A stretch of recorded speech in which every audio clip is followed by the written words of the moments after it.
মালদার ইংরেজবাজার ব্লকের যদুপুর ৬২C রেলগেটের পরিবর্তে আন্ডারপাস নির্মাণের সিদ্ধান্ত নিয়েছে রেল প্রশাসন। সেই মতো আন্ডারপাস নির্মাণের কাজও শুরু করেছিল, কিন্তু রেলগেটের মূল সড়ক থেকে অনেক দূরে ফাঁকা মাঠের মধ্যে দিয়ে আন্ডারপাস নির্মাণের কাজ শুরু করায় ক্ষুব্ধ গ্রামবাসীরা কাজ বন্ধ করে আন্দোলন শুরু করেন। এই খবর জানতে পেরে সমস্যার সমাধান সূত্র বের করতে রবিবার সাত সকালে যদুপুর এলাকায় ছুটে গেলেন বিজেপির উত্তর মালদার সাংসদ খগেন মুর্মু। সঙ্গে ছিলেন বিজেপির দক্ষিণ মালদার সাধারণ সম্পাদক নীলাঞ্জনা দাস সহ অন্যান্যরা। তাদের নিয়ে সাংসদ খগেন মুর্মু প্রথমে যদুপুর হাইস্কুল সংলগ্ন যদুপুর ৬২C রেলগেট সহ রেলের আন্ডারপাস নির্মাণের প্রস্তাবিত জায়গা ঘুরে দেখেন, কথা বলেন গ্রামবাসী সহ গ্রাম পঞ্চায়েতের স্থানীয় জনপ্রতিনিধিদের সঙ্গে। ওই সময় গ্রামবাসীরা তাদের সমস্যার কথা তুলে ধরেন সাংসদ খগেন মুর্মুর কাছে। গ্রামবাসী সহ স্থানীয় গ্রাম পঞ্চায়েত সদস্য সেনাউল ইসলাম জানান, যদুপুর হাইস্কুল সংলগ্ন রাস্তার ওপর যদুপুর ৬২C রেলগেট রয়েছে। এই রেলগেট পেরিয়ে আশেপাশের 7টি গ্রামের কয়েক হাজার মানুষ প্রতিদিন যাতায়াত করেন, কিন্তু সম্প্রতি রেল প্রশাসন রেলগেট বন্ধ করে আন্ডারপাস নির্মাণের সিদ্ধান্ত নিয়েছে। সিদ্ধান্ত মোতাবেক গত ২৬ তারিখে আন্ডারপাস নির্মাণের কাজও শুরু করে, কিন্তু কাজ করা হচ্ছিল রেলগেট থেকে প্রায় ৪০০ মিটার দূরে নির্জন মাঠের মধ্যে। ওই এলাকায় আন্ডারপাস নির্মাণ হলে রাত বিরতে ছাত্রছাত্রী সহ মহিলাদের যাতায়াত করা দুষ্কর হয়ে পড়বে। অনেকটাই ঘুরপথে যাতায়াত করতে হবে, তাই তারা রেলগেটের কাছে রেলের আন্ডারপাস নির্মাণের দাবিতে কাজ বন্ধ করে দিয়েছেন। তারা চান রেলগেটের আশেপাশেই রেলের আন্ডারপাস তৈরি করা হোক। গ্রামবাসীদের কাছে সমস্ত ঘটনা শুনে উত্তর মালদার বিজেপি সাংসদ খগেন মুর্মু জানান, গ্রামবাসীরা ন্যায্য দাবি করেছেন, তাই এই দাবি নিয়ে তিনি রেল প্রশাসনের সঙ্গে কথা বলবেন, দ্রুত সমস্যা সমাধানে প্রয়োজনীয় উদ্যোগ নেবেন। অনেক হবে, আমরা নিচে দিয়ে রাস্তা তো আমরা চাইছি, আর প্লাস ওটা দিয়ে যাওয়া যাবে না। সন্ধ্যা থেকে মেয়ে মানুষ, আমরা দুপুরে আসছি, কত নিশাখর, কত মদখর ওখানে বসে থাকবে, কত কি হবে। আমাদের বাচ্চাগুলো যাচ্ছে স্কুল, ওপারে স্কুল আছে, ওপারে ছোট বাচ্চার স্কুল আছে, বড়দের আছে, আর প্লাস ডাক্তারের বাড়ি, কত কি অসুবিধা হবে। প্লাস জঙ্গল দুপাশে, আমরা কিভাবে যেতে পারবো? আমরা নিচ দিয়েই রাস্তা চাই, আমরা এটাই চাইছি নিচ দিয়ে। আমরা এরকম আমরা বলবো না কি আমরা নিচ দিয়ে কেন চাইছি কি আমাদের সুবিধার জন্য।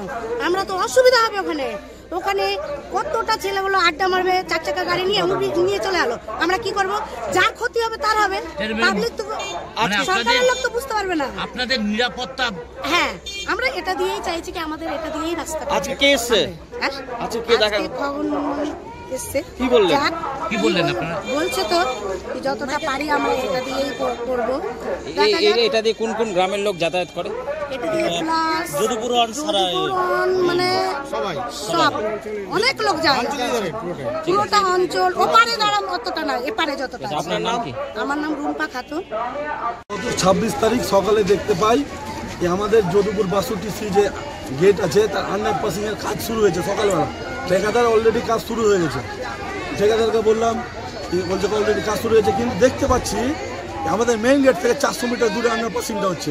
তারপরে আমি গ্রামবাসীর সাথে আলোচনা করলাম। ২৬ তারিখেই আমি ডিআরএম অফিস গেলাম একটা অভিযোগ নিয়ে।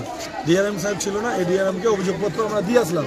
উনি বললো আগামীকালকে আমি যেয়ে দেখে এটা ব্যবস্থা করব। তিনি আসলেন না। তারপরে আমি রাস্তা অবরোধ করতে বাধ্য হলাম। রাস্তায় বসলাম, চিফ ইঞ্জিনিয়ার আসলো, উনি আবার দেখলেন এলাকা দেখে বললো কি এটা বন্ধ করে দেবো, যে গেট আছে তার তল দিয়েই করার ব্যবস্থা করব। উনি গতকালকে শনিবারের দিন 11টার সময় আমাদের সাথে আসার কথা ছিল। তিনি বললো কি শুক্রবারের দিন তোমরা গ্রামবাসীরা আলোচনা করে নাও, শনিবারের দিন আমি আসবো, টোটাল ব্লুপ্রিন্ট নিয়ে ব্লুপ্রিন্টটাকে শিফট করে দিব। কিন্তু গত শনিবার দেখছি তিনি আসলেন না। আমরা আবার অভিযোগ করলাম। ওখানে আন্ডারপাস হলে অসুবিধা কোথায়? অসুবিধাটা ৪০০ মিটার দূর হচ্ছে, এদিকে ৪০০ মিটার, অপর দিকেও ৪০০ মিটার। একটা স্টুডেন্ট যদি স্কুল যায় তোকে ৮০০ মিটার এক্সট্রা হাঁটতে হবে। ওই পাশে কিন্ডার গার্ডেন আছে, প্রাইমারি স্কুল আছে। বিশেষ করে সন্ধ্যার পর যে জায়গাটায় গেট হচ্ছে নির্জন এলাকা, ফাঁকা মাঠ, সন্ধ্যার পরে মহিলারা, বিশেষ করে যারা আমরা শহর ঘেঁষা গ্রাম যদুপুর, সন্ধ্যার পর টাউন যায় মেয়েরা টিউশন পড়তে, বিভিন্ন কাজে জবের ক্ষেত্রে, নার্সরা আছে, তারা সন্ধ্যার পর রাত 10টা 11টার সময় রিটার্ন করে।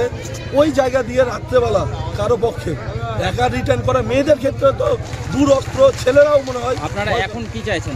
আমরা চাইছি, আমাদের মেইন ডিমান্ড আমাদের যে গেট আছে তার তল দিয়ে সাবওয়ে করে দেয়।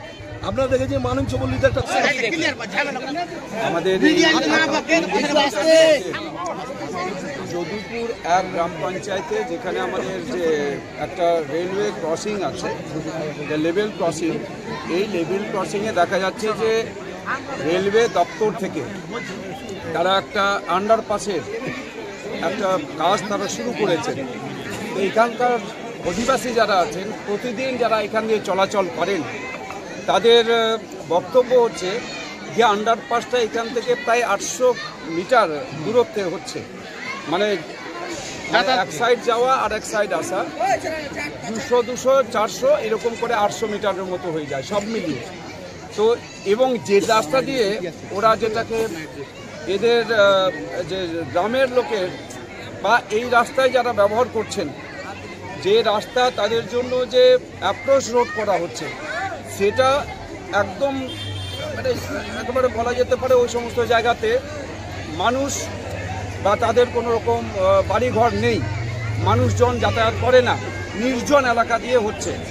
যেখানে রাত্রিবেলা এখানে অনেকে যাতায়াত করেন, মায়েরা যাতায়াত করেন, মহিলারা যাতায়াত করেন এবং শিশুরা যায়, বাচ্চারা যায় স্কুলের, এখানে হাই স্কুল আছে আর প্রাইমারি স্কুলগুলো আছে, কিন্ডার গার্ডেন আছে, হাসপাতাল আছে, নার্সিংহোম আছে। ফলে এটা একটু সমস্যা হচ্ছে। এটা নিয়ে গতকাল সেনাউল এবং এখান থেকে রাজা এবং আরও কয়েকজন তারা গেছিলেন আমার ওখানে দেখা করতে এবং এই বিষয়টা তুলে ধরতে। বিষয়টা নিয়ে ইতিমধ্যে আমি ডিআরএম সাহেবের সঙ্গে কথা বলেছি। আমাদের এখানে ডিআরএম সাহেব উনি বলেছেন যে রাস্তা ওরা নিয়েছেন, যে দিক দিয়ে ওরা আন্ডারপাস করছেন, এটা রেলের পক্ষে সেটা হচ্ছে তাদের জায়গাটা সাফিসিয়েন্ট আছে। আর যদি উল্টো দিকে করা হয়, অর্থাৎ আমরা উত্তর দিকে করতে চাই, তাহলে সেখানে রেলের জায়গা একটু ছোট আছে, সেটাই ডিআরএম বলছিলেন জায়গাটা কম হবে, একটু ন্যারো হয়ে যাবে। আর ওনাদের বক্তব্য ছিল যে যদি নিচ দিয়ে করা যায়, যে এক্সিস্টিং যে রোডটা আছে তার নিচ দিয়ে যদি একটা আন্ডারপাস করা যায়, তাহলে এদের সমস্যাটা সমাধান হয়ে যেতে পারে। আপাতত আন্ডারপাস করার জন্য যে মানুষের যাতায়াতের জন্য যে কোনো সাইড দিয়ে একটা রাস্তা করে দেওয়া যেতে পারে, যেটা দিয়ে ওরা ইজিলি যে প্রতিদিন প্রত্যহ যে যাতায়াত করতে হয় সেটা তাদের সমস্যার সমাধান হয়ে যেতে পারে, সেটা ওরা ওই দিক দিয়ে যেতে পারে। তো আজকে আমি সরজমিনে এখানে এসেছি, আমার সাথে আমাদের এই এলাকার বিশিষ্ট সমাজসেবী মাননীয় নীলাঞ্জন দাস, যাকে আমরা আপনিও কি মুরগি প্রতিপালন করে আর্থিক লাভের মুখ দেখতে চান? হরেক রকম প্রজাতির মুরগির শাবক লালন পালন করে বিক্রয় করে লাভবান হতে পারবেন খুব সহজেই। তাহলে আর চিন্তা নেই, আপনার জন্য প্রচেষ্টা নিয়ে এসেছে সেই সুযোগ। একই ফার্মে হরেক রকম প্রজাতির মুরগি পেয়ে যাবেন এখানে। এখানে রয়েছে করকনাথ মুরগি, এছাড়াও আছে গিনি, ফ্রিগেল, টার্কি দেশি, এছাড়াও কোয়েল মুরগির শাবক। পাইকারি এবং খুচরো বিক্রয় করা হয়। যারা মুরগি পালন করে লাভবান হতে চান তাদের সকলকে আহ্বান জানাই আমরা। আজই চলে আসুন আমাদের প্রতিষ্ঠানে। আমাদের ঠিকানা মহারাজাহাট, রায়গঞ্জ, উত্তর দিনাজপুর। মোবাইল নম্বর 8250428960, 8145717292, 9907063902।